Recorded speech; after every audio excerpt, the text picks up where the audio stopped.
So let's come to this UN report accusing Israel of committing genocide at 4 out of 5 of the acts described in the 1948 Genocide Convention. I just wanted to get your take about how much of this report you take seriously, what legitimacy it has, and your initial response to it.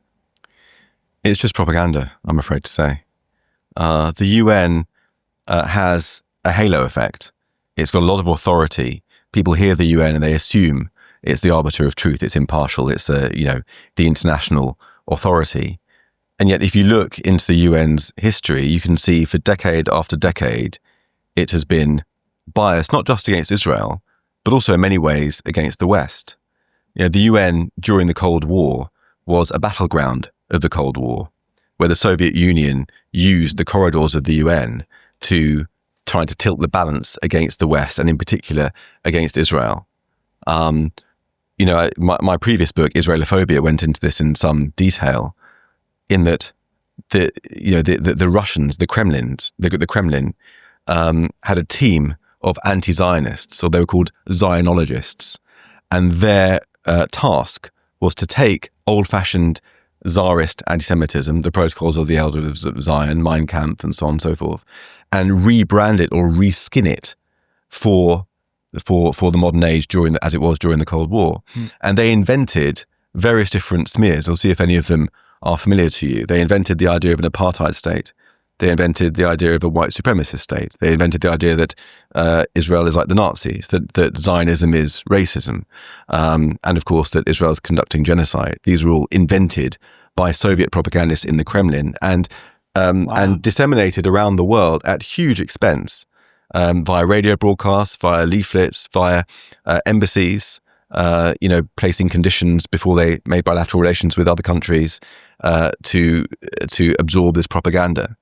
And particularly on the left, in the West, all those little student groups and small newspapers, some of which Jeremy Corbyn was involved with, that were sponsored by the Soviet Union, placing the Soviet ideology into the mainstream. That was all sponsored and created by the Soviets. And of course, universities was a prime target.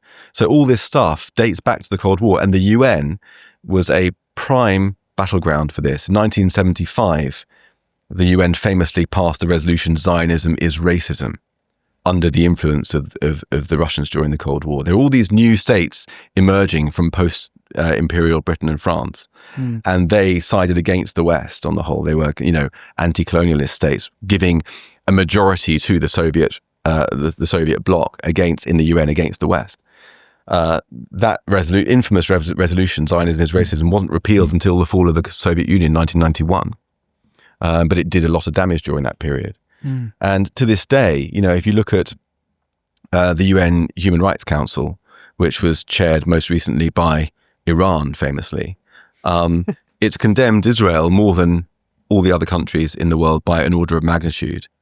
It has its agenda that it must follow every single time it meets, has a famous or notorious item called Item 7, which dictates that it has to debate and discuss the human rights situation in Palestine at every single meeting.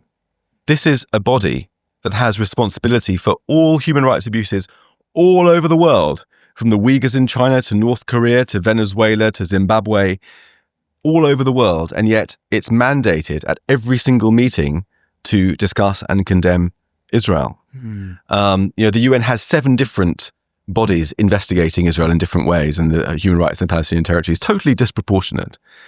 It's filled with Israelophobia because Israel is taken as the most vulnerable point of the West, of Western democracy.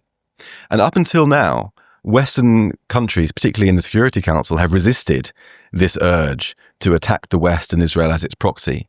What we're seeing now, unfortunately, is Western powers such as Britain and France, both of which are permanent members of the Security Council, beginning to side with our enemies, side with the enemies of Israel and our own enemies, as I've said in my book, betraying the Jews and itself, betraying ourselves in this,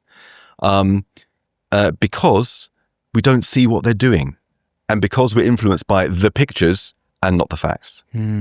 So that's a very interesting insight into the UN, but let's come to this report more specifically. So it seems it's difficult for me to strongly land this position because it's not a position I'm convinced of. But so for clarity, I'll say how I understand it, and then I'll try and come to this report. But Israel is in a war with Hamas.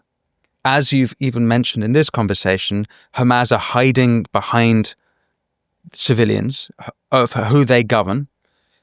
The Hamas themselves chose the theatre of war to be Gaza. They started on October 7th and then retreated back into Gaza.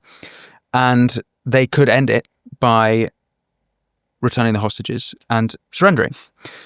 Instead, they would rather this war is prolonged. And as you mentioned, actually, if you consider all of these things, the death count, high as it is, and war is terrible, I think that goes without saying, but just in case it doesn't, war is terrible. Despite all those things, the death count over a 2-year war is not as it's not in the genocide territory to me, considering the population of Gaza. So the UN then make this report saying they're arguing that in fact it is a genocide, and that there's a deliberate attempt to wipe out Gazans because of the people that they are. And I think this is hooked on to some of the things said by the Israeli High Command. And I'll just read a few of these because it'd be worth tackling them. Well, actually, before I do that, anything you want to comment on what I've just laid out there? Yeah, I mean, Israel's been accused of genocide since long before October the 7th, ever since the Soviet times. Yeah. Genocide has always been a stick with which to beat Israel. And it's got a particular satisfaction for anti-Semites because the word genocide came into play to describe the Holocaust after 1945. And so the inversion has a particular sense of a frisson of enjoyment, I think, for a certain sort of person. The UN's genocide report is notable. Look at the broad brushstrokes. It's notable for the almost in complete absence of Hamas in the report. No mention of the hostages or Hamas. Now, if you take any war... They didn't mention Hamas at all. Might have mentioned them once or twice towards the end, but basically they've been erased. You read the report, you would get the impression that Israel started the war as a war of extermination of Palestinians, like the Nazi Holocaust. And if you take any war with two groups of people fighting each other, and civilian casualties, of course, in all wars, and you remove one set of combatants, then you're left with a genocide. And that is what the UN has done. Right. And they backed it up with, as you say, those various different quotes from Israeli leaders, which are taken, I hate to use the phrase out of context, but are actually taken out of context. And sometimes even they've erased the bit after the comma that makes clear that what they're talking about is not Palestinians, but Hamas. Of course, the Israelis have used strong language. This is a war. You know, for example, Gallant's famous phrase, the human animals. He was not talking about Palestinians. He was talking about Hamas, the rapists, the murderers, the mutilators, the necrophiliacs, the kidnappers. Human animals, perfectly accurate. All Palestinians? Of course not. Yeah. So it's precisely because the anti-Israel types themselves have conflated Hamas with Palestinians or forgotten that Hamas exists, that they hear all of these things as if it's been said about Palestinians. It's a hoax. It's a dodgy dossier, and it's a hoax. And it's not the only hoax that the UN has been guilty of perpetrating recently. There's the famine hoax as well. Okay, wait, hang on a sec. We'll come to that because I want to look at the aid and famine situation. But so just for clarity for listeners, one of the I just got a couple of these things that this report quoted Israeli High Command of saying, of Prime Minister Netanyahu. He was reported to have said in November 2023 to the IDF, this is a holy war of total annihilation. This was a biblical reference. They also mentioned President Isaac Herzog implying collective Palestinian guilt, although I'm not sure there's an actual quote. And I also note that it was an implication of collective. So, I mean, you're in the realm of implication rather than explicit sayings. It seems a bit dodgy. But then there's Yoav Gallant, and he was talking about sort of complete siege and no electricity, no food, no fuel. I don't know if the report mentions Smotrich, but it certainly doesn't help the narrative broadly. The things he said, most recently, he's saying there's going to be a sort of real estate bonanza in Gaza, which, for those of us seeing the horrors of war, it's a pretty tasteless thing to say at this point.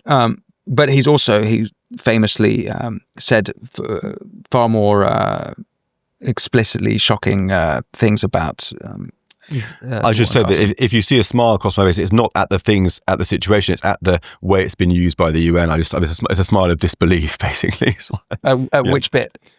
Well, the whole thing. Look, the burden is on the UN. If you've got a situation where you've got the most powerful military in the region, with the military capacity to wipe out every single Gazan in an afternoon, and it hasn't done so, and you're wishing to call it a genocide, the burden's on you to prove it. How can you have a genocide that isn't a genocide? How can the Israelis... the Israelis are pretty good at stuff. How can they... This is a pretty bad genocide, given that, Gazans are... more than 2 million of them are still alive. They're still being fed. They've still got their mobile phones, able to post stuff from the strip. If you go on to Snapchat, which my kids have, and you can go on to this thing called heat maps, you can see what Gazans are posting from inside Gaza in real time. You can zoom in. Do that. Loads of food. No one's starving. No one's starving. And all the pictures of people who have been apparently starving have all been discovered to have congenital health problems or cancer or whatever. This was the famous Daily Express photograph. It's a whole...